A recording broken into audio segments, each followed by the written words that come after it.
Mesdames et messieurs, vous savez, dans le monde actuel, dans tous les pays, vous avez deux acteurs majeurs. Vous avez la direction politique du pays et les militaires qui travaillent sous ses ordres. Ils font tout pour qu'il y ait de l'ordre, pour qu'il y ait la cohérence entre les discours des politiques et l'action des militaires. Lorsqu'il n'est pas ainsi, le pays ne peut pas résoudre ses problèmes. Au Mali, nous nous sommes trouvés dans une situation, j'expliquais souvent aux gens en parabole, on dit que l'armée de l'air est tombée par terre et l'armée de terre a foutu le camp à l'air. Donc il n'y a plus d'armée. Donc le discours du politique ne pèse rien du tout. Je l'ai toujours dit, un discours politique qui n'est pas adossé à une armée forte, c'est une feuille volante. L'autre image que je donne aux uns et aux autres pour les sensibiliser, c'est que le Mali s'est trouvé comme un mur qui risque de tomber. Tout le monde a baissé les bras. Contre sur l'extérieur, les militaires sont venus tenir par les mains le mur pour qu'il ne tombe pas. Donc le Mali. Ils avaient le choix, il y avait des gens derrière eux qui se moquaient, qui tirent son pantalon par le bas. Soit il laisse le mur, il tient son pantalon, ou il tient le mur pour qu'il ne tombe pas, quitte à ce qu'on enlève le pantalon et se moquer de lui. Et les militaires maliens ont décidé de tenir le mur et laisser les autres enlever le pantalon. Ils se sont mis à se moquer de l'armée. Au Mali, il n'y a pas de militaires, ils sont bons pour les coups d'État et les défilés. Au Mali, quand ils tuent, les militaires fuient. On va dans les organisations internationales, devant les parlements ou les sénats d'autres pays, on se moque de l'armée, ils vous applaudissent. Mais les uns et les autres ne comprennent pas. Tout ça, c'est pour travailler notre cerveau et créer chez nous le complexe d'infériorité. Pour nous faire comprendre qu'on ne peut pas résoudre nos problèmes sans les autres. Or, tous ceux qui comptent sur l'extérieur uniquement pour résoudre leurs problèmes, ils ne pourront jamais avancer. Vous savez, dans le cadre de la sécurisation du Nord, il y a eu les événements malheureux de Gao, Bamba, Tombouctou et Bourem. Mais en réalité, tous ceux qui ont parlé, vous avez écouté les messages. Tantôt, c'est le représentant de la CEMA qui fait un message. Tantôt, c'est le GINIM, le GISM. Tantôt, c'est ce qu'ils appellent le CSP.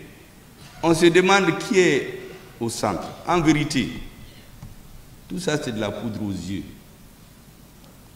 Le Mali est en lutte contre les groupes terroristes et leurs sponsors qui sont déterminés à nous faire regretter pourquoi nous avons demandé le départ de l'aménagement et que nous ne prendrons pas les bases maliennes.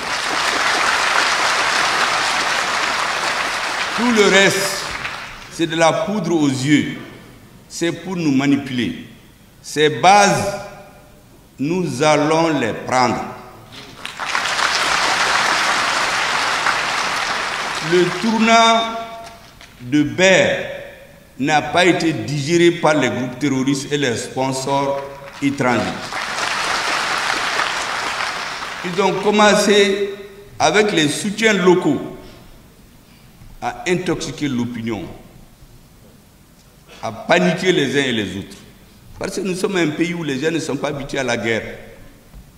Il faut que les Maliens s'organisent et s'habituent désormais à défendre leur pays. Et vous entendez les gens, à Tombouctou, les villages, les camions s'embourbaient, mais maintenant c'est un camion s'embourbe, on dit que c'est parce que l'armée n'est pas là. Il y avait les engins explosifs improvisés, maintenant quand ils sortent, on dit que parce que l'armée n'est pas là. J'avais dit aux uns et aux autres qu'aujourd'hui, tout convoi de camions qui veut être sécurisé pour rentrer à Tombouctou peut le faire avec l'armée. Mais il ne faut pas oublier qu'on est en guerre. Donc les choses ne peuvent pas être faciles comme avant. Il faut intégrer cette donne-là. Et cette guerre, elle est non seulement physique, mais elle est communicationnelle. Il s'agit d'amener les gens à la fragilité intellectuelle, morale, pour pouvoir les dominer. Pendant qu'on réglait cette question, ceux qui n'ont pas digéré la perte de Ber, ils ont fait ce que vous savez, à Tombouctou, à Goundam. Dès que les gens ont pris le camp, certains se sont mis à faire des tweets pour dire qu'ils ont pris le camp. Quand l'armée a riposté, je vous parlais tout de suite de l'armée de l'air, un vaste pays comme nous, toute personne qui le dépossède de son armée de l'air travaille contre lui. Or, c'est ce qui avait été fait avant. Tout a été fait pour que nous n'ayons pas de vecteurs aériens. Et il s'est trouvé des hommes ici qui détournaient les fonds destinés à acheter des vecteurs aériens pour les mettre là où nous savons. Et nous avons décidé, depuis la rectification, sous la haute conduite du président de la transition, du ministre de la Défense, avec l'accompagnement du CNT, à restaurer l'outil de défense du Mali, à restaurer notre armée de l'air. Et c'est elle qui a fait la différence hier. Je ne reviens pas sur les commentaires. Et les messieurs se précipitent et disent, oui, nous avons occupé, ce n'est pas pour rester. Mais ça, c'est la razzia. Donc vous venez, vous tuez les personnes, vous brûlez tout, vous retournez. Qui peut nous dire que c'est pour construire le Mali? Non. C'est pour nous intimider. Nous ne serons pas intimidés. Parce que nous avons le sens de l'histoire. Parce que les gens jouent sur le fait que les Africains oublient. On n'invente rien. Tout ce qui se fait maintenant se faisait avant. Vous savez, quand on faisait la conférence de Berlin, le 15 septembre 1884, au 16 janvier 1985, parmi les grandes résolutions pour tromper les gens, on a dit que c'est pour régulariser la circulation sur les fleuves Niger et Congo. En réalité, c'était pour venir détruire tout ce que les Africains avaient pour qu'ils aient les leurs. Mais c'est ce qu'ils sont en train de pratiquer aujourd'hui. Seulement, ils utilisent les groupes terroristes au lieu que ce soit eux qui le font. Mais j'ai beaucoup apprécié la réaction des populations de Gao.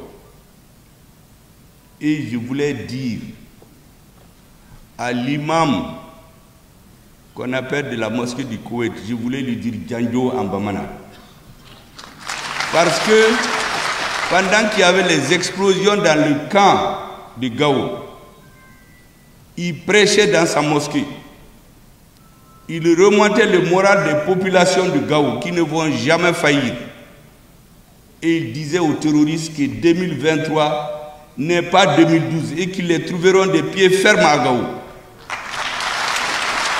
Donc, au lieu de démoraliser les populations, elles se sont réorganisées.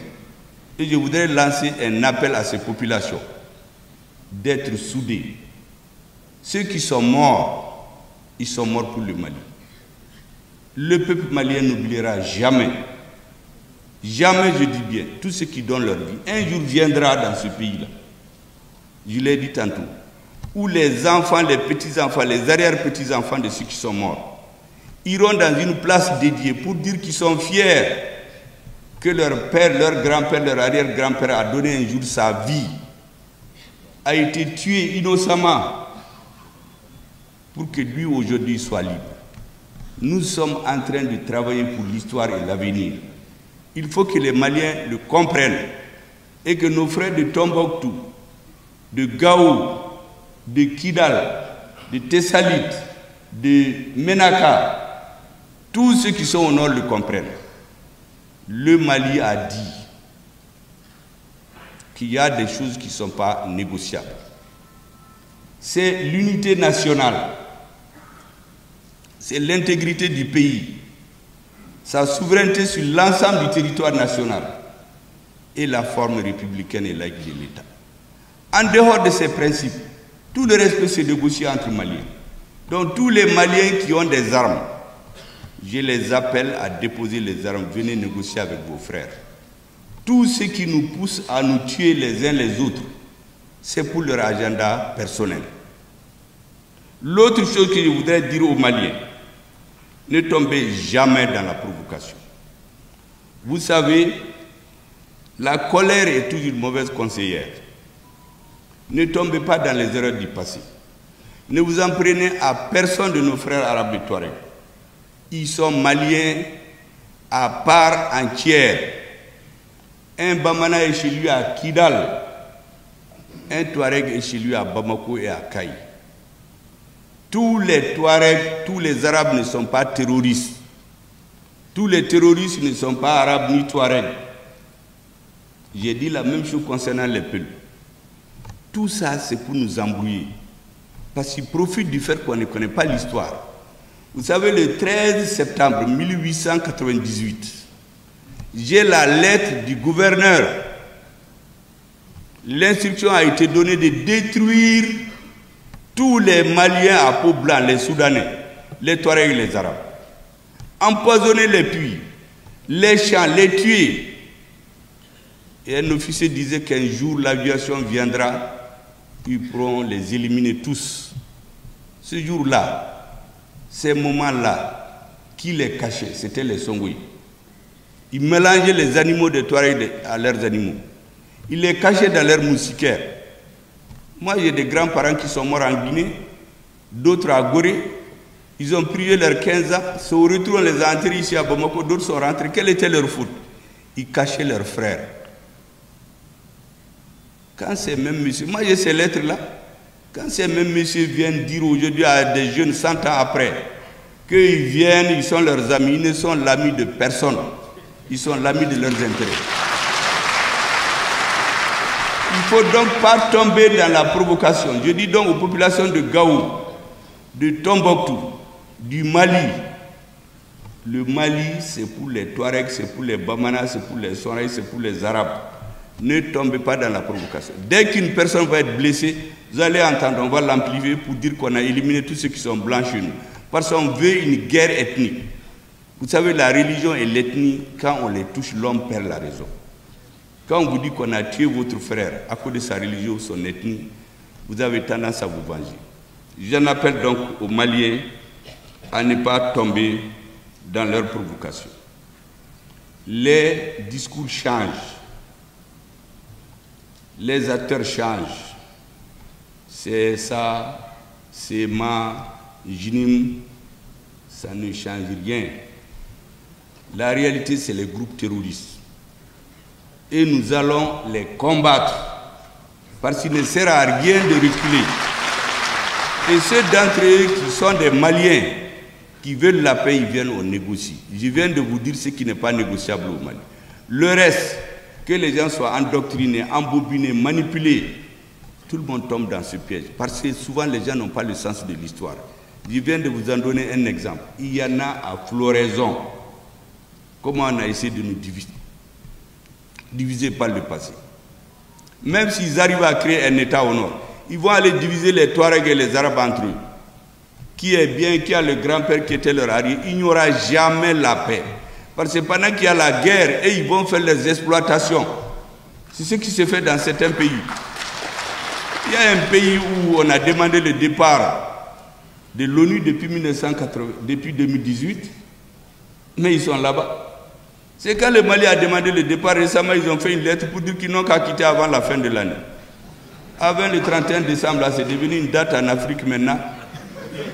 Parce que le Mali l'a dit et on va le faire. Et pour le faire, on ne peut pas le faire sans notre armée. Et je voudrais rappeler qu'au Mali, le temps où les militaires et les civils parlaient les langages différents est terminé. Avant, je vous disais, les militaires tenaient le mur, Mali pour qu'il ne tombe pas. Et il y a d'autres qui enlevaient le pantalon par derrière pour se moquer de lui. Ce temps est révolu. c'est terminé. Pendant ce temps, les autres tiennent un discours politique pour tromper les gens et leurs militaires font autre chose. Mais ils sont en combinaison. Vous savez, le commandant en chef de Barkhane, qu'est-ce qu'il a dit en novembre 2018? Il a fait un point de presse à la maison de la presse. Il dit qu'ils savent que certains des groupes qui sont avec le Mali, ils sont la nuit avec les terroristes et les jours ils sont avec le Mali. C'est lui qui le dit, le commandant en chef de Barkhane. C'est lui qui était là pour organiser la division du Mali. Il écrit ses mémoires maintenant. Comment ils ont divisé le Mali, comment ils ont manipulé les Maliens pour les diviser. Moi j'ai lu ses mémoires récemment. Ils ne vont tromper personne. Parce qu'eux, ils tiennent un discours, leurs militaires font autre chose, la nuit ils se voient pour coordonner.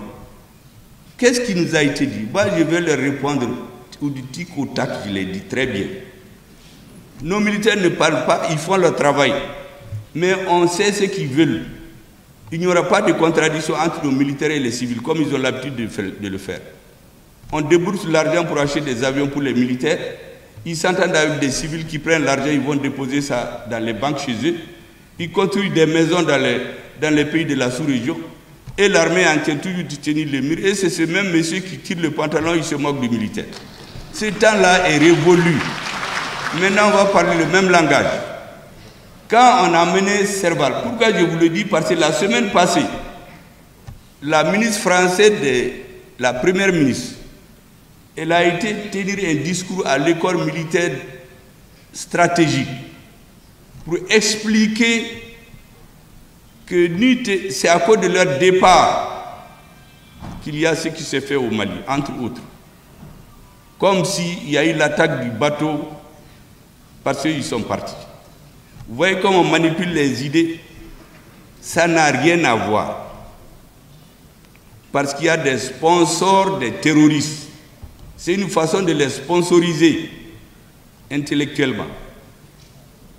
Mais les militaires qui meurent ici, les militaires de leur pays, moi je suis toutes les cérémonies d'enterrement. Il n'a jamais été dit là-bas, dans les discours officiels, qu'ils sont morts pour le Mali. On dit toujours ils sont morts pour la France. C'est ce qu'ils ont tous. Allez-y visionner toutes les cérémonies d'enterrement aux Invalides. Personne n'entend là-bas parler du Mali. Mais sur les radios et les gens pour les manipuler, on nous dit que c'est pour le Mali. Ce n'est pas vrai. Ils viennent défendre leurs intérêts. Pour nous manipuler, quand Barkhane est venu au Serval, Hollande dit, et ce que je dis là c'est authentique, il dit qu'ils sont venus pour détruire le terrorisme, qu'ils sont venus pour aider à faire l'intégrité territoriale du Mali, qui sont revenus pour appliquer les résolutions des Nations Unies. Mais aujourd'hui ce n'est pas ça. Aujourd'hui la première ministre va et dit que c'est parce qu'ils sont partis qu'il y a ces attentes. Est-ce que vous avez entendu ces pays qui disent qu'ils sont amis du Mali? Ces organisations internationales qui parlent des droits de l'homme, est-ce que vous les avez entendus après Tombouctou, Gao, Goundam, est-ce que vous les avez entendus faire un communiqué? Mais ils sont pressés de venir dire que l'armée a fait ceci, l'armée a fait cela. Mais où sont les organisations de droits de l'homme qui nous accusent? Où est-ce qu'elles sont? Il faut qu'on comprenne. Personne ne viendra faire notre pays à notre place. C'est ce que je voudrais vraiment rappeler aux Maliens. Il ne faut jamais céder à cette manipulation. Et aussi longtemps que les dirigeants vont essayer de manipuler nos Maliens par le passé, on ne l'acceptera pas. Nous allons le répondre du tic au tac. Je dis donc à cette première ministre-là qu'elle économise ses phrases en ce qui concerne le Mali. Nous ne sommes pas concernés. Aujourd'hui, ce n'est pas comme hier. Nous parlons le même langage avec nos militaires. Nous ne sommes pas de ces gens-là. L'équipe qui dirige, quand je dis nous, la haute hiérarchie militaire, les politiques, le président et son gouvernement, le Conseil national de transition, ce n'est pas ceux-là qui tirent le pantalon pendant que l'armée tient le mur. Ils vont serrer son pantalon et l'aider à tenir le mur. C'est ça le rôle aujourd'hui. Il faut que Madame la Première ministre le comprenne et le dise à son président, qui dit que sans eux, le Mali n'aurait pas existé. Sans les Noirs, la France n'aurait pas existé. Je l'ai dit. En 1944, la capitale de la France libre, ce n'est pas Paris, c'était Brazzaville. 1944. Il faut que cette histoire-là, les Africains la connaissent. Ils essaient de nous manipuler pour créer chez nous un complexe d'infériorité. Il ne faut pas l'accepter. En tout cas, au Mali, ça n'aura pas lieu. Nous avons tout compris. Les Maliens du Nord, du Sud, les Blancs, les Noirs, les Métis, tout le monde a tout compris maintenant. Donc, ils nous laissent en paix. Et nous allons combattre les terroristes. Et l'aménagement, nous avons dit, va partir le 31 décembre. Parce que leur problème, c'est de nous créer le désordre dans notre pays pour qu'on renonce à cela. Parce qu'il avait été dit qu'on va le regretter. Les Maliens ne vont pas le regretter. Il n'y a pas de prix pour la restauration de la dignité et la souveraineté du peuple malien. Il y a un coût à payer. Ce coût est humain, ce coût est financier et matériel. Nous allons le payer pour que les enfants, les arrière-petits-enfants soient fiers de mieux qu'on les respecte. Il n'y a aucune nation dans l'histoire qui n'a pas fait ces sacrifices-là à un moment donné de son histoire. Ils veulent amener les Africains toujours à refuser de payer les sacrifices nécessaires. Nous allons les payer et recouvrir notre autonomie grâce à une direction éclairée, à des soldats braves et une direction politique qui sait là où est-ce qu'elle va. Ils ne vont plus créer l'amalgame chez nous. C'est pour cela que les derniers déploiements militaires pour nous intimider dans 3 pays africains, j'ai dit aux Africains de faire attention. Ces déploiements militaires à 4 objectifs, mais les Africains ne voient que un. C'est-à-dire les préparer pour attaquer dans le cadre des mesures de la CEDEAO. L'objectif en fait c'est de disloquer la CEDEAO. Imaginez-vous un pays duquel part une guerre contre un pays de la CEDEAO, il ne peut plus y avoir de CEDEAO encore. Donc le premier objectif c'est la dislocation de la CEDEAO. Le deuxième, c'est intimider les pouvoirs politiques dans ces pays-là, en réalité. C'est leur dire, il faut faire attention, on est là, c'est nous qui assurons votre sécurité. Si nous quittons, les militaires vont vous renverser. Donc collez-nous à nous et faites ce qu'on veut. Si vous voulez être sauvé, parce qu'il y en a eu au Mali, au Burkina et ailleurs, donc votre sécurité est dans nos mains. Deuxième chose, c'est pour dire aux militaires de ces pays-là, si vous faites un coup d'État, nous on va intervenir. On est là, on est venu pour ça, pour intimider la hiérarchie militaire. Et le quatrième objectif, c'est intimider les peuples. Les peuples vont dire, ah, il y a des grosses bases étrangères à côté de notre pays, il vaut mieux arrêter les manifestations. Donc on intimide celui qui est au pouvoir, on intimide les peuples, on intimide les militaires et on casse la CEDEAO. C'est ça leur objectif. Mais ils ne vont pas nous tromper. En tout cas, au Mali, celui qui veut venir chez nous là, nous l'attendons de pied ferme. Mais il faut que les Africains fassent une lecture holistique. Tout ce que ces gens-là font, ce n'est jamais ce qu'ils disent. Aujourd'hui, c'est le côté embargo de la CEDEAO, attaque de la CEDEAO qu'on voit. Mais comme je vous l'ai dit, ils ont d'autres objectifs. Il faut que, comme je l'ai dit aux Nigériens, qu'ils fassent preuve de patience. Quand le peuple ne veut pas qu'une armée étrangère reste dans son pays, elle ne restera pas. Ils finiront par partir. Quand vous voyez les pays occidentaux s'accrocher à un individu, c'est qu'il est en mission. Même les terroristes, pour les libérer, nous faisons la différence. Il y en a auxquels ils tiennent comme à la prunelle de leurs yeux. Ça, c'est les agents des services spéciaux. Il y a les autres terroristes, les autres personnes enlevées, on négocie pour les enlever dans 2-3 mois après. Mais quand c'est un agent en mission spéciale, il n'est pas traité comme les autres. Un président qui est dans une chambre, il n'a pas de téléphone, il a son peuple dehors, vous dites que c'est avec lui que vous parlez. Et qu'il est le seul qui peut avoir une légitimité. Que vous ne pouvez pas parler avec des pouvoirs non légitimes. Mais qui détermine la légitimité? C'est le peuple. Ce n'est pas un discours transmis par les ondes radio qui détermine la légitimité d'un président. ou venir essayer de bosser les gens en disant qu'il appartient à une minorité ethnique. C'est pourquoi on l'a renversé. Ça n'a rien à voir. Vous savez, pour casser la Libye, il y a quelqu'un qui a écrit, moi j'ai lu son livre, il dit qu'ils ont envoyé des gens pour chercher des gens prêts à trahir leur nation. Quand ils ont trouvé les traîtres, ils ont commencé à travailler avec eux. C'est comme ça qu'ils ont organisé la chute de la Libye. Et dans notre histoire, tous les grands empires ont chuté quand il y a eu un traître dans la cour. Le dernier qui est tombé le 13 septembre 1591, l'Empire Songhai, c'est parce qu'il y avait un traître dans la cour. Sinon, ce n'était pas un problème de Touareg d'Arabes. Au contraire, il y avait un contingent qui allait jusqu'au Maroc, c'était des Arabes, c'était des Touaregs. Mais quand il y a eu un traître dans la cour, il a organisé la chute. Donc on cherche des dirigeants traîtres, des hommes politiques traîtres, des gens qui trompent leur pays, ils tiennent un discours, ils font autre chose. Ils sabotent leur armée, ils démoralisent les militaires. Et personne ne peut devenir militaire. Moi j'étais au Président aujourd'hui, je leur ai dit que bientôt il y aura un surplus, un surcroît de candidats là-bas. Parce que tous les jeunes veulent être militaires, maintenant ils sont fiers de leur armée. Mais hier c'est les hommes politiques qui sabotaient l'armée.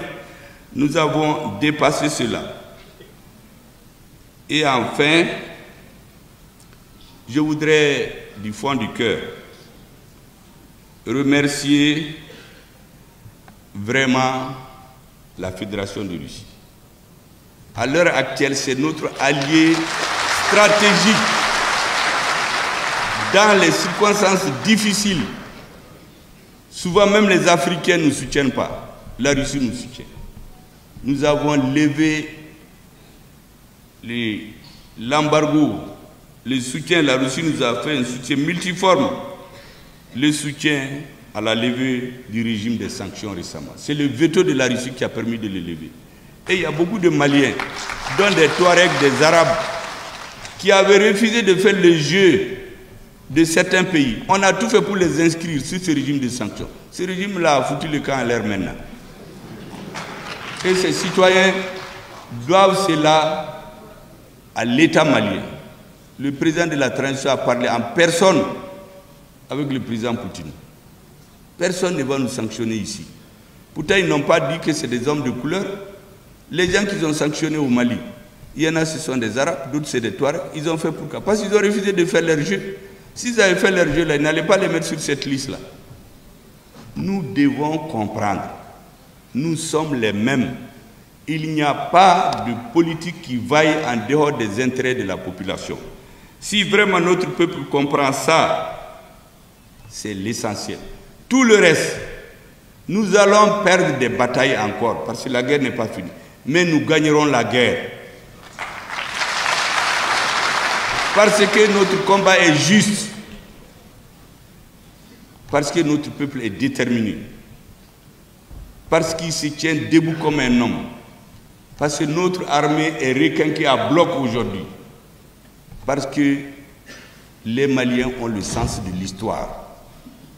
Si quelques-uns n'en ont pas, ceux qui en ont vont le leur donner et ils vont se lever comme un seul homme. Et personne ne va nous tromper.